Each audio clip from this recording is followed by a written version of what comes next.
नहीं करनी है। आज किस लिए बुलाया है? बाबा कहते हैं आज किस लिए बुलाया है?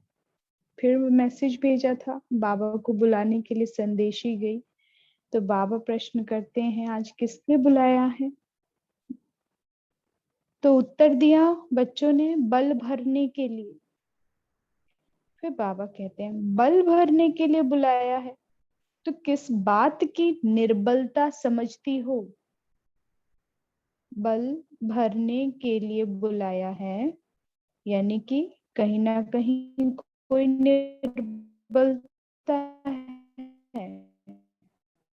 तो फिर बाबा प्रश्न करते हैं बच्चों से कि निर्बलता है जो बाबा को बल भरने के लिए बुलाया है, विशेष किस बात में बल भरना है? फिर बाबा पूछते हैं कि कोई विशेष बात है तो वो बताओ। सर्विस में भी बल किससे भरेगा? बाबा प्रश्न करते हैं, क्योंकि बच्चों को तो किस चीज की निर्बलता आ सकती है, किस चीज का भय हो सकता है। तो बाबा कहते हैं जरूर कहीं सर्विस में रुके हैं, सर्विस में भी बल किससे भरेगा? वह तो अपने में कितना बल भरा है वह सिर्फ देखना है। अपने में कितना बल भरा है वह सिर्फ देखना है। आप सभी का नाम ही है शिव शक्ति, तो शक्तियों में शक्ति तो है ही, वह शक्ति स्वरूप बन रही हो। बाप दादा तो आए ही हैं, बाप दादा तो आए ही हैं देखने कि कौन सा जेवर बाप दादा के सृष्टि के श्रृंगार करने लिए तैयार हुए हैं। बहुत सुंदर बाबा कह रहे हैं कैसे बल भर रहे हैं, कितना सुंदर स्वमान आते ही बच्चों को देते हैं, बच्चियों को दे रहे हैं। विशेष किसी दीदी दादी ने पूछा तो बाबा उनको कहते हैं आपका तो नाम ही शिव शक्ति है, तो शक्तियों को क्या बल भरने की जरूरत है? तो बाबा कहते हैं यस, शक्ति हो या शक्ति स्वरूप बन रही हो, अगर बन रही हो तो फिर बल भरने की जरूरत पड़ेगी। अगर शक्ति है, अपने को शक्ति स्वरूप समझते हैं, तो फिर तो बल भरने की बात ही नहीं, आप तो गायन है आपका तो शक्ति देवा। तो बाबा कहते हैं बाबा तो आए हैं विशेष बच्चों को जेवर देख रहे हैं। बाबा कहते हैं सृष्टि के श्रृंगार करने के लिए कौन से जेवर तैयार हुए हैं, लेकिन तैयार होने वाला क्या होता है? एक तो हो गए तैयार हो गए, लेकिन तैयार होने वाला क्या होता है जेवर में? जब तैयार भी होता है ना, रेडी पड़ा होता है, ज्वेलर की शॉप पे जाओ तो ऐसे नहीं दे देंगे आपको। आप खरीदने जाते हैं ना तो सारा दिखा देंगे, आपको पसंद आ जाता है, भा जाता है, लेकिन जब आपको फाइनल देते हैं ना तब एक पॉलिशिंग करते हैं उसकी, बिना पॉलिश के जेवर देते नहीं है, लास्ट होता है। तो बाबा कहते हैं कि लेकिन तैयार होने वाला क्या होता है, ऐसा क्या रह जाता है? तो बाबा खुद ही बोलते हैं पॉलिश। अभी सिर्फ पॉलिश होनी है, मुख्य बात जिसकी पॉलिश होनी है वह यही है सभी को ज्यादा से ज्यादा अव्यक्त स्थिति में रहने का विशेष समय देना है। क्योंकि श्रृंगार कैसे हो गया है? ज्ञान का श्रृंगार। साकार में सारा ज्ञान तो दे दिया, कोर्स तो कंप्लीट हो गया है बच्चों का। तो बाबा कहते श्रृंगार तो मैं पूरा करके जा चुका हूँ, सारा ज्ञान सुना चुका हूँ। अभी क्या चल रहा था? बाबा कहते अभी किस लिए आ रहे थे? तो बाबा कहते तैयार भी जो हो जाता है ना, और फिर जो जिसका मूल्य लगने वाला होता है फिर उसको पॉलिश करते हैं। तो बाबा कहते हैं अब तुम्हारी पॉलिशिंग किस चीज की रह गई है, तुम्हारे पर क्या पॉलिश करना बाकी है? बाबा कहते अव्यक्त स्थिति की पॉलिश। अव्यक्त स्थिति कल बताया था सारा, तो बाबा कहते वही अव्यक्त स्थिति की पॉलिश बाकी रही है। आपस में बातचीत करते समय अब पॉलिश बाबा बता रहे हैं, उसको क्लियर कर रहे हैं अव्यक्त स्थिति कैसे बनानी है। आत्मा रूप में देखो, सारे ज्ञान का सार पहला पाठ है।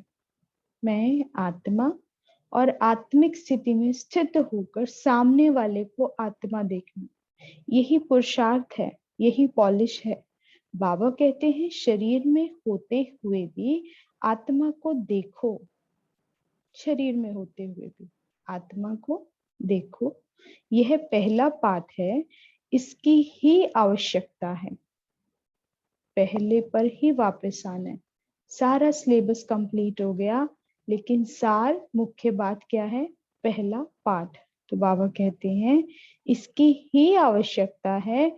जो भी सभी धारणाएं सुनी हैं उन सभी को जीवन में लाने के लिए यही पहला पाठ पक्का करना पड़ेगा। अव्यक्त होने के लिए कल भी किसी ने कहा था ना, आत्म अभिमानी। तो फिर बाबा ने उत्तर दिया कि आत्म अभिमानी का भी पुरुषार्थ क्या है? क्या ऐसा संकल्प करें, क्या ऐसा अक्षर लाएं जिससे कि हमारा मनसा वाचा कर्मणा सब अव्यक्त हो जाए। तो बाबा कहते हैं, आज बोलते हैं पहला पाठ पक्का करना पड़ेगा। आत्मिक दृष्टि की अवस्था प्रैक्टिकल में कम रहती है। सर्विस की सफलता ज्यादा निकले उसका भी मुख्य साधन यह है कि आत्म स्थिति में रह सर्विस करनी है। पहला पाठ ही पॉलिश है। पहला पाठ अपने आप में ही मुख्य भी है और पॉलिश भी है। तो बाबा कहते हैं इसकी ही आवश्यकता है। कब नोट किया है? सारे दिन में यह आत्मिक दृष्टि, स्मृति, आत्मिक दृष्टि, दूसरों को देखना, और बाबा कहते हैं स्मृति, स्वस्मृति, मैं आत्मा हूं, कितनी रहती है। इस स्थिति की परख अपनी सर्विस की रिजल्ट से भी देख सकते हो। यह अवस्था क्षमा है। क्षमा पर परवाने ना चाहते हुए भी जाते हैं। बहुत गहरा, बड़ी सूक्ष्म बात बाबा बोल गए हैं कि इस स्थिति यानी आत्मिक दृष्टि और स्मृति यानी अव्यक्त स्थिति, बाबा कहते हैं कि परख अपनी सर्विस की रिजल्ट से, जो भी सेवाएं करते हो उसकी सर्विस की रिजल्ट से देख सकते हो। लेकिन बाबा उसको बता रहे हैं वो रिजल्ट भी कितनी अच्छी और कैसे हो सकती है। बाबा कहते हैं जब आप इस भाव में टिकते हो तो ये भाव, ये स्थिति जो है, ये अवस्था ऐसी होती है क्षमा के समान। मस्तक में अपने आप को क्षमा समझ के बैठो, ज्योत देखो, लाइट देखो, बस। तो बाबा कहते हैं जहां लाइट जगी होती है ना, वहां पर अपने आप परवाने आते हैं और फिदा होने आते हैं। चक्री काट कर भी जाएंगे लेकिन आएंगे जरूर। लाइट अकेली ही नहीं रह जाती है, जब भी जगेगी तो उस पर परवाने जरूर आएंगे। तो बाबा कहते हैं ये स्थिति, ये अवस्था क्षमा के समान है, न चाहते हुए भी परवाने आते हैं। आप सभी टीचर तो हो ही, बाकी टीचर से क्या बनने लिए भट्टी में आए हो। टीचर्स की भट्टी चल रही थी तो बाबा कहते टीचर्स तो पहले से ही हो, शिव शक्तियां तो हो ही। तो बाबा कहते हैं भट्टी में क्या करने आए हो? आप लोग बहुत सोचते हो।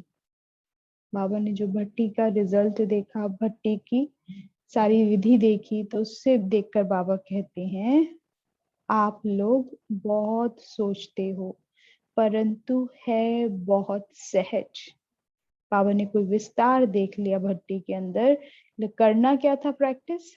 बड़ी सूक्ष्म करनी थी, बड़ी सिंपल थी, लेकिन बच्चों ने पुरुषार्थ भी विस्तार में कर दिया, बड़ा बना दिया। तो बाबा कहते हैं है बहुत सहज। अपने समान बनाने लिए बुलाया है, अपने समान अर्थात जीरो बनाने। शिव बाबा कैसा है? बिंदु, जीरो है ना। तो बाबा कहते हैं जीरो में बीज व बिंदी भी आ जाती है ना। बिंदी कैसी होती है? वो भी जीरो जैसी होती है। तो बाबा कहते हैं बीज कैसा होता है? वो भी देखो जीरो जैसा होता है। और फिर साथ साथ कोई ऐसा कार्य हो जाता है तो उनको भी जीरो बनाना है। कोई भी कार्य ऐसा वैसा हो जाता है तो बाबा कहते हैं फिर ऐसा कर्म करो, ऐसी वाणी बोलो जो सामने वाला फिर जीरो बन जाए। तो खास जीरो याद करने लिए बुलाया है। टीचर का रूप तो बहुत बड़ा है। बाबा कहते टीचर का रोल भी देखो, उसका रूप वो भी देखो कितना बड़ा है। तो बाबा कहते हैं लेकिन बहुत बड़ा फिर बहुत छोटा बनाने आया हूँ। टीचर समझते समझते बाबा कहते हैं बच्चियां अपने आप को बहुत बड़ा समझ बैठी हैं, कहीं ना कहीं सूक्ष्म ईगो आ जाता है। तो बाबा कहते हैं फिर बड़े से फिर छोटा बनाने आया हूँ। सभी से छोटा रूप किसका है और सबसे बड़े से बड़ा टीचर कौन है? सुप्रीम टीचर कौन है? शिव बाबा है। तो बाबा कहते हैं और सबसे छोटा तो बाप का रूप है, और आप सभी का भी। फिर हमारा भी कैसा है? बाबा कहते हैं तो अब जीरो को याद रखेंगे। जो पोजीशन मिल रही है, जो प्राप्तियां हो रही हैं, सब विस्तार है। ये बीज का विस्तार है। बाबा कहते भल विस्तार में जाओ, लेकिन फिर क्या हो जाओ? कछुए की तरह सब समेट के सार में आ जाओ, बीज पे आ जाओ, जीरो पर आ जाओ। और जीरो होता भी क्या? शून्य। हर चीज पर शून्य लगा दो, कुछ नहीं बचा, बस खत्म, फिनिश, शून्य, जीरो हो गया। जीरो निरहंकारिता का भी प्रतीक है। दुनिया में भी कहते हैं ना, जीरो से हीरो बन गया। कल को इसके पास कुछ भी ना था, लेकिन आज सब कुछ। हीरो मतलब प्राप्ति, यश, विस्तार हो जाना। जीरो का मतलब कुछ भी नहीं है। तो बाबा कहते तुम्हारे पास सब प्राप्ति होते हुए फिर तुम्हें जीरो बना देता हूँ, बहुत छोटा रूप करने आया हूँ। तो बाबा कहते तो अब जीरो को याद रखेंगे, मतलब जितना निरहंकारी रहोगे। बताया था ना स्थिति क्या है? अव्यक्त, निराकारी, निर्विकारी, निरहंकारी। निर्विकारी में भी निरहंकारी आता है, लेकिन फिर उसके बाद निरहंकारी, अलंकारी, परोपकारी। तो बाबा कहते हैं जीरो बनाने आओ। जीरो को याद रखेंगे तो हीरो बनेंगे। हीरो एक्टर भी होता है और बाप दादा का प्रिय भी है। बाप दादा का प्रिय भी है। ब्रह्मा बाबा का तो कार्य किसका था? हीरो का था ना, जूलर था, हीरो का जोरी। तो बाबा कहते हैं बाप दादा को तो प्रिय भी है। रत्न को भी हीरा कहा जाता है। अनेक हो जाते हैं हीरे, तब उसको कहते हैं ना हीरो का काम है, तो हीरा कहा जाता है। और मुख्य एक्टर को भी हीरो कहा जाता है। अब समझा किस लिए बुलाया है? सिर्फ 2 अक्षर याद करने लिए बुलाया। कल एक अक्षर बताया था, कौन सा? मेहमान। आज बाबा 2 अक्षर बता रहे हैं। कौन से हैं वो? जीरो और हीरो। हीरो मतलब हीरा भी कह सकते हैं। यह 2 बातें याद रखेंगे तो बाप के समान सर्व गुणों से संपन्न हो जाएंगे। सर्व गुण संपन्न हो जाएंगे। विस्तार को समाया जाता है ना। 15 दिन इतनी स्टडी की है, भट्टियां चली ना, 15 दिन इतनी स्टडी की है, बहुत कापियां भरी हैं। बाप दादा फिर आपके विस्तार को बीज में सुना रहे हैं। फिर 15 दिन जो टीचर्स ने भट्टी की और इतना कार्य किया, लिखा, स्टडी भी की, तो बाबा कहते हैं वो 15 दिन का सोचो कितनी कॉपीज भर गई होंगी। तो बाबा कहते हैं अब उसको मैं फिर सार में ले आता हूँ, बीज में सुना रहे हैं। और सभी भूल भी जाएं, यह तो नहीं भूलेगा ना 2 अक्षर जो 15 दिन किया। बाबा कहते हैं वो सब तो भूल सकता है, लेकिन ये तो नहीं भूलेगा 2 अक्षर। यह याद रखो, फिर देखना सर्विस में कितनी जल्दी चेंज आती है। क्योंकि टीचर्स की मीटिंग होती है, भट्टियां होती हैं, तो उसमें हमेशा यज्ञ के प्रति प्लान्स चलते हैं। कैसे सेवाओं का रूप और विस्तार में किया जाए, कैसे और सेवा करें, क्या ऐसा करें जो बाबा की प्रत्यक्षता हो। घर घर में हर आत्मा को पता चले कि बाबा आया हुआ है। तो उसके प्रति जो है टीचर्स की ट्रेनिंग, मीटिंग, भट्टियां, बहुत कुछ चलता रहता है। उसमें उनको ट्रेनिंग दी जाती है, सिखाया जाता है, ऐसे नहीं ऐसे करके देखना। इससे सेवाओं का रूप बढ़ सकता है, इसमें यज्ञ में फिर बहुत कार्य होगा। तो बाबा कहते हैं अब मैं उसे विस्तार को, जो तुमने सीखा, जो ट्रेनिंग किया, जो मीटिंग की, जो 15 दिन कार्य किया, अब उसको बीज में ले आता हूँ। और बाबा कहते हैं याद क्या रखना है, जीरो और हीरो। आप सभी की इच्छा है, यही है कि हम भी बदलें और समय भी बदले, अपने घर चलें। जब घर चलने की इच्छा है तो फिर यह दो बात याद रखो, फिर कमियों के बजाय कमाल कर दिखाओगे। हर बात पे शून्य लगा दो, जीरो हो जाओ। अपने आप को जो मैं कर रखा था, तो बाबा कहते हैं फिर उसमें भी जीरो आ जाओ। जो जीरो होगा वो सच्चा हीरा बन जाएगा। तो बाबा ने बता भी दिया कि अपना आत्म अभिमानी स्थिति में रहो, क्षमा पर फिर खुद परवाने आएंगे। क्षमा को जाना था, उस पर फिदा होने परवाने आते हैं, यानी हीरो बन जाओगे, चमकता हीरा बन जाओगे। तो बाबा कहते हैं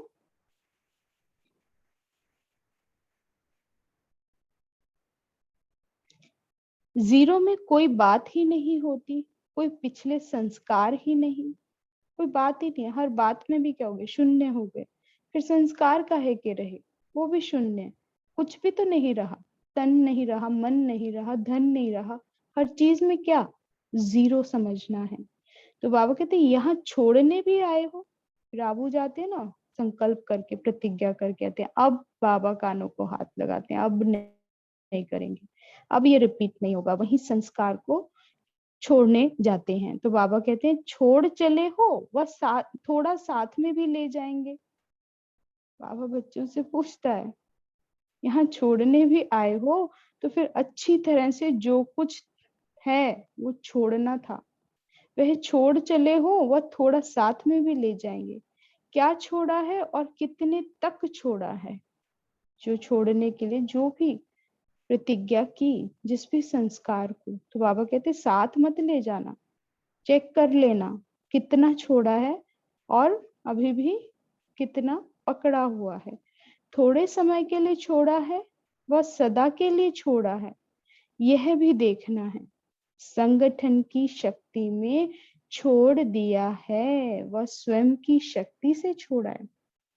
एक होता है ना प्रतिज्ञा कराते हैं, संगठन में कराएंगे, सीख कर कोई अपना अनुभव सुना रहा है, तब वो देखा देखी में भाई 10 ने छोड़ दिया और 20 ने छोड़ दिया, 30 ने छोड़ दिया, अब मुझे भी छोड़ देना चाहिए।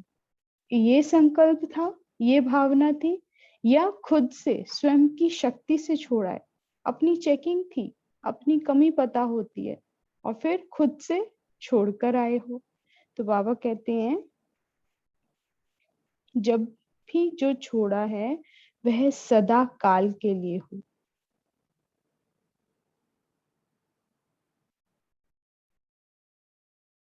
संगठन की शक्ति सहारा तो देती है, लेकिन संगठन की शक्ति के साथ स्वयं की भी शक्ति चाहिए। जब भी जो छोड़ा है वह सदा काल के लिए। बाप दादा को आप सभी प्रिय तो हो ही, क्योंकि बाप भी तुम बच्चों की मदद से कार्य करा रहे हैं। तो कार्य में मददगार होने वाले प्रिय तो रहते ही हैं। जो जास्ती सेवा करता है, जो तन मन धन लगाता है, तो अपने आप सहज प्यार हो जाता है उससे। तो बाबा कहते हैं तो बाबा को, जो बाबा के कार्य में मददगार हैं वो तो प्रिय तो हैं ही, लेकिन मददगार के साथ हिम्मतवान कहाँ कम बनते हैं, यहाँ हिम्मत छोड़ देते हैं। अगर हिम्मत हो तो मदद जरूर मिलेगी। बाबा कहते हैं हिम्मत का एक कदम तो आपका है, वो कदम उठाते ही फिर सारे कदम बाबा के होते हैं। लेकिन बच्चे क्या है, हिम्मत का कदम नहीं उठाते हैं, बस ये सोचते हैं बाबा ही करे, वो कदम भी बाबा उठाए, मुझे करना ही नहीं है। बाबा कहते तुम उठाओ, संभालूंगा मैं, मुझ पर छोड़ देना वो कदम उठाकर। तो बाबा कहते तो मदद जरूर मिलेगी। तो इसलिए मददगार के साथ कुछ हिम्मतवान भी बनो। छोटी छोटी बातों में हिम्मतहीन नहीं बनना है। हिम्मतवान बनने से फिर आप सभी की जो इच्छा है वह पूर्ण होगी। अभी हिम्मत की आवश्यकता है। हिम्मत कैसे आएगी? बाबा बच्चों से प्रश्न करते हैं। हर समय, हर कदम पर, हर संकल्प में बलिहार होने से आएगी। हर समय, हर कदम पर, हर संकल्प में बलिहार, बस बाबा पर बलिहार होते जाओ। हर क्षण जिंदगी में जो भी कदम उठा रहे हो, जो भी सेवा कर रहे हो, चाहे स्थूल है, चाहे सूक्ष्म है, चाहे दुनियावी है, चाहे बाबा की है, हर संकल्प में बलिहार होते चले जाओ। जो बलिहार होता है उसमें हिम्मत ज्यादा होती है। तो जितना जितना अपने को बलिहार बनाएंगे उतना ही गले के हार में नजदीक आएंगे। अभी बलिहार होंगे, फिर बनेंगे प्रभु के गले का हार। अगर बलिहार बन कर के ही कर्म करेंगे तो दूसरों को बलिहार बनाएंगे, जिसको वारिस कहा जाता है। अभी प्रजा बहुत बनती है, वारिस कम बनते हैं। जितना बहुत बनाएंगे उतना ही नजदीक आएंगे। तो अब वारिस बनाने का प्लान सोचो। तो बाबा कह रहे हैं कि कैसे, कल भी कहा था रचना और रच्यता की बात, परसों भी कही थी, आज बाबा कह रहे हैं कि कल तो प्रजा और भक्त थे, आज बाबा ने कहा वारिस बनाने का प्लान सोचो। आज का होमवर्क है, आत्म अभिमानी स्थिति में स्थित रह हरेक को आत्मा देखना है। बात करो तो भी यही देखो कि आत्मा से बात कर रहा हूं। जो भी कर्म करो, सेवा करो, आत्मिक स्थिति में रहकर करनी है। आपकी दृष्टि, वृत्ति, कृति एक समान हो जाए, कथनी करनी एक हो जाए। जो सोच रहे हो वही बोल रहे हो और वही कर्म में आ रहा है। और बाबा ने उसके लिए क्या कह दिया? आत्म अभिमानी स्थिति में स्थित रहकर करो। दो ही कार्य करने, खुद आत्मा बन जाओ और सामने वाले को आत्मा देखना है। अब आत्मा देखने का अर्थ ये नहीं है मैं पॉइंट ऑफ लाइट, सामने वाला भी पॉइंट ऑफ लाइट। तो बाबा ने कहा सारी जिंदगी जो है ना तुम शरीर शरीर करते रहे तो देह अभिमान जागृत हो गया। लेकिन इसका पर्पस ये थोड़ी ना था कि ये अभ्यास किया था मैं शरीर हूं, मैं शरीर हूं, ये तो कभी किसी ने नहीं किया। लेकिन फिर इसका इतना विस्तार कैसे बढ़ गया, इतना कैसे देह अभिमान जागृत हो गया, जो हम अपने आप को शरीर ही समझने लग गए। कभी बोला थोड़ी ना था मैं शरीर हूं। लेकिन उस देह से रिलेटेड जो भी देह के संबंध हैं, देह के पदार्थ हैं, इन सबको भोगते भोगते ये अनुभव होने लगा कि ये मैं ही तो हूँ सब कुछ। मैं मतलब शरीर हो गया। फिर आंखों के लिए, मुख के लिए, उसमें भी मैंपन आ गया और यही समझने लगे। जानते ही नहीं थे कि आत्मा अलग है, शरीर अलग है। तो शरीर समझना, देह अभिमान में आना, ये भी कैसे पक्का हुआ? जब इसके विस्तार में गए। तो आत्म अभिमानी स्थिति में कैसे स्थित रहेंगे? ये बहुत गहरा अभ्यास है और बाबा कहते हैं लंबे काल तक ज्यादा से ज्यादा इसमें स्थित रहना है, आत्म अभिमानी। तो अब ये सोचो कि आत्म अभिमानी कैसे बनेंगे। आत्मा से रिलेटेड जो भी सारी बातें बाबा ने बताई हैं, गुण हैं, शक्तियां हैं, आदि मध्य अंत का जो ज्ञान सुनाया है, वो 5 स्वरूप बताए हैं। तो बाबा कहते हैं जब इनके चिंतन में खो जाओगे, यही बातें करते रहोगे आत्मा से रिलेटेड, तो ये अभ्यास पक्का होने लगेगा। जितना सोचोगे, जितना फिर औरों को सुनाओगे, उनको भी इस थिंकिंग में टिकाओगे कि मैं शरीर नहीं आत्मा हूं। गुणों का अभ्यास कराओगे, एक एक गुण को बैठकर समझो, रोज एक गुण को लिखो। मैं शांत स्वरूप हूँ। अब वो शांत स्वरूप क्या होता है उसके बारे में चिंतन करो, गहराई से चिंतन करो। शांति कहाँ और कैसे मिलती है, क्या होती है, क्या है शांति, सुख क्या होता है, कब कब मुझे सुख प्राप्त होता है, प्रेम क्या है, ज्ञान क्या है, शक्ति क्या है। जब एक एक गुण का चिंतन अभ्यास बढ़ेगा, शक्तियों का चिंतन और अभ्यास बढ़ेगा, तो धीरे धीरे स्थिति क्या हो जाएगी, आत्म अभिमानी बनती चली जाएगी। तो इसका अभ्यास करना है। बाबा कहते हैं देखना है, यानी आत्म अभिमानी में शांत स्वरूप भाव में टिके हैं और इस भाव को देख रहे हैं साक्षी होकर, इसके चिंतन में खो गए हैं। एक ही पकड़ो और एक ही पॉइंट में खो हो जाओ, एक ही ज्ञान का बिंदु। मैं आत्मा कहना, कौन सा गुण, कौन सी शक्ति, और उसकी गहराई में चले जाना। इतना गहराई में जाओ कि उसका चिंतन करते करते आप उसका स्वरूप बन जाओ। सो मान लिया था मैं शांत, लेकिन उसकी गहराइयों में जाकर फिर उसका स्वरूप बन जाना। फिर इन कर्मेंद्रियों से आत्मा जो भी देखेगी अपना वही गुण प्रत्यक्ष करेगी। आंखों से शांति, शीतलता, क्या हो सकता है शांति के साथ, शीतलता तो होगी जरूर ना, जहां शांति होगी वहां ठंडक तो मिलेगी। तो आंखों में क्या है, शीतलता है। मुख कैसा होगा, कम बोलने वाला। कान कैसे होंगे, कम सुनने वाले। कम सुनना मतलब ये नहीं बाहर की कोई भी बातें सुनते हुए भी नहीं सुनना, लेकिन ज्ञान की सुनी और उसके चिंतन में खो गए और अपने स्वरूप में टिकने लगे। क्या सुनना, क्या देखना, क्या बोलना, जिससे वो गुण का अभ्यास बढ़ता चला जाए। फिर जो सम्मुख आएगी आत्मा, उसके अंदर उस गुण को देखना, ये भी कैसा है, शांत। क्योंकि आपसे वो एनर्जी लिबरेट होगी आप जब स्वरूप बन जाएंगे। तो बाबा कहते हैं कि आत्म अभिमानी बहुत इंपॉर्टेंट है। इस स्थिति में स्थित रह के खुद को, अपने को आत्मा समझना, अपनी दृष्टि, अपनी वृत्ति, अपनी कृति कैसी हो, आत्मिक हो, और सामने वाले की वो भी कैसी हो जाए। उसको भी क्या देखना है, उसकी कोई भी एक्टिविटी चल रही होगी आपके सामने, लेकिन वो दैहिक भाव में है, वो थोड़ी ना विदेही है। लेकिन आपकी सृष्टि, आपकी दृष्टि इतनी पावरफुल हो, आपके संपर्क, आपके ऑरा में आके, कि वो जो देह अभिमानी था वो भी धीरे धीरे कैसा हो जाए, देही अभिमानी हो जाए।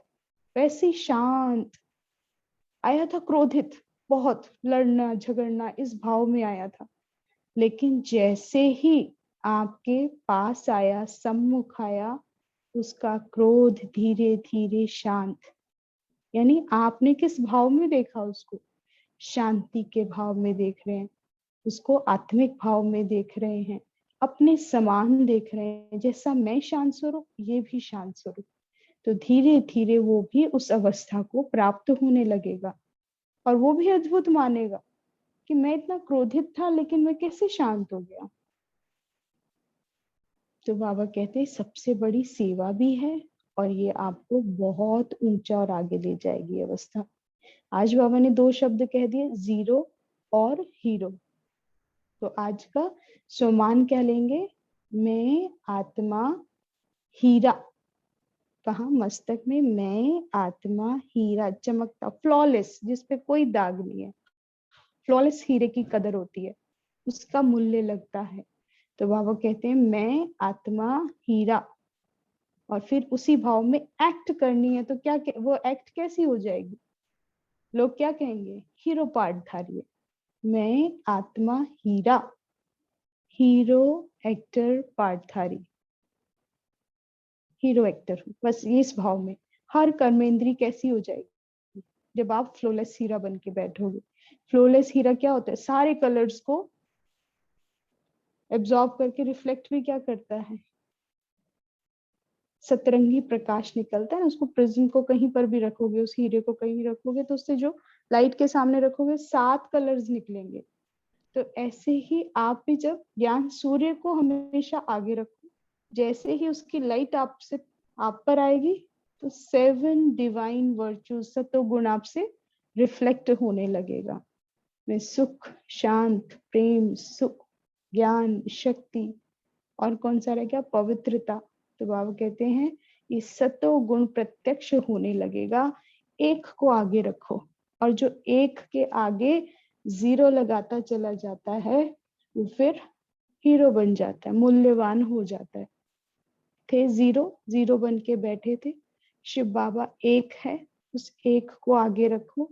उसको आगे रखोगे आपका मूल्य बढ़ता चला जाएगा, आप 0 से हीरो बन जाएंगे।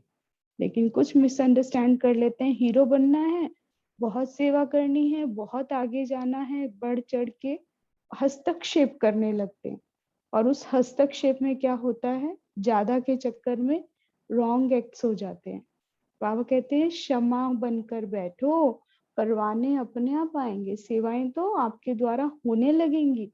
करनी नहीं है, जाना नहीं है, किसी के पीछे भागना नहीं है, कोई दिखावा नहीं करना है सेवा का, लेकिन शून्य बनकर बैठो, क्षमा बनकर बैठो, परवाने अपने आप आएंगे। इतना मूल्यवान बना, और मूल्यवान कैसे बनाएंगे, जितना 0, जितना निरहंकारी, निराकारी, निर्विकारी, निरहंकारी, अलंकारी, यानी ज्ञान से रोज श्रृंगार करना, अलंकारी।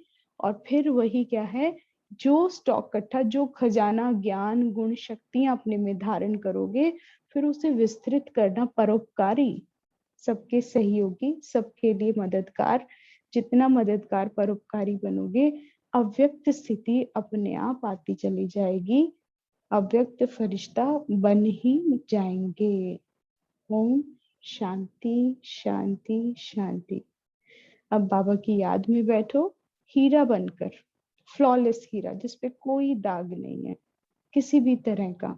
हमेशा बिजी रखो अपने आप को, जितना फ्री रखोगे, माइंड फ्री रहेगा, उतना व्यर्थ आएगा, नेगेटिव आएगा।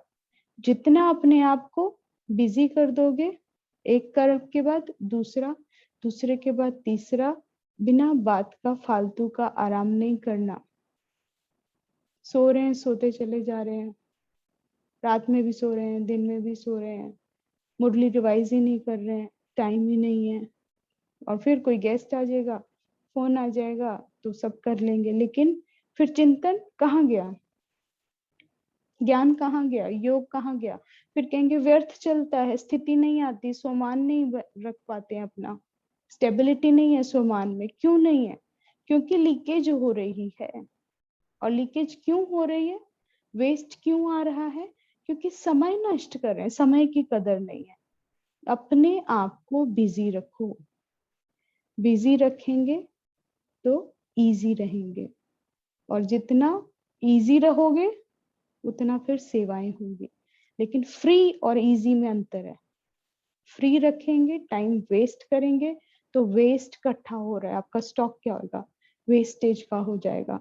निरंतर पढ़ते रहो, क्लास फिनिश भी हो गई, चाय भी बनाई तो योग युक्त, चाय पीनी है तो योग युक्त, उसके बाद भी 10 मिनट है, 15 मिनट है, आधा घंटा है, तो सोचेंगे ऐसे लेट जाओ। उस लेटने से अच्छा है लेटे लेटे ही चाहे मुरली उठा लो, पढ़ लो, कुछ तो करो। लेकिन माइंड को फ्री नहीं रखो, फ्री रखा माया कैप्चर कर लेगी, वहीं थॉट्स चले जाएंगे, पास्ट में चले जाओगे, पास्ट इकट्ठा होने लगता है, बूढ़े बन जाओगे। बूढ़े होते हैं ना, पास्ट की बातें करते हैं, पास्ट का चिंतन करते हैं। तो आत्मिक स्थिति का अभ्यास, आत्मा को जानना, आत्मा से रिलेटेड क्या क्या बाबा ने हमें खजाना दिया है, उस भाव में, उस गहराइयों में टिकना और उस अवस्था को प्राप्त करना, और उस अवस्था में रहकर फिर दूसरे को उस अवस्था तक पहुंचाना। केवल खुद तक नहीं, बाबा ने कल कहा ना, अपने पास अपने लिए तो जमा कर लिया है, संतुष्ट हो, लेकिन दूसरों के लिए जो आसपास है, इतना स्टॉक हो जाए ऊर्जा का कि जो भी मेरे संपर्क में, मेरे घर में प्रवेश करे वो ऊर्जावान हो जाए, वो अपनी जो उसकी नेगेटिव एनर्जी, वेस्ट एनर्जी है, वो उसकी कहीं दूर चली जाए। लेकिन जब वो मेरे ऑरा में आए, वो अपनी ओरिजिनल नेचर में आ जाए, दादियों के पास जाते थे, दादी सभा में पहुंचती थी तो अवस्था स्थिति बदल जाती। बाप दादा मिलन होता था, बाबा आते थे, प्रवेश करते थे, ये उड़ गई आत्माएं सारी की सारी हॉल की। कोई नहीं कहता कि मुझे कोई अनुभव नहीं हुआ। चाहे पहली बार भी मिलते थे तो भी उनकी स्थिति कैसी हो जाती थी। कोई पुरुषार्थ नहीं होता था, थोड़ा ज्ञान उठाया होता, थोड़ी क्लासेस की होती थी और मधुबन पहुंच जाते थे। मधुबन पहुंचकर बाबा का मिलन होता था, बाबा आते थे, प्रवेश करते थे, वही वो आत्मा सोल कॉन्शियस, क्योंकि सुप्रीम सोल आ गई, सुप्रीम अथॉरिटी आ गई है और वो क्या लिबरेट कर रही है। प्रकृति में प्रवेश कर कर भी परकाया प्रवेश हुई है, लेकिन फिर भी डिटैच है, अपनी ओरिजिनल नेचर में है, लेकिन हम भूल गए हैं। बाबा ने कहा ना कल, मेहमान समझो, जाना और आना, घर जाना, कर्म के लिए आना, फिर घर जाना, ये अभ्यास करते जाओ। ये चिंतन दे दिए बाबा ने आत्मिक स्थिति को बढ़ाने का, ये चिंतन है, मेहमान स्वमान। छोड़ दो भाई, रखते और आ जा। ठीक है, तो ये अभ्यास करने हैं।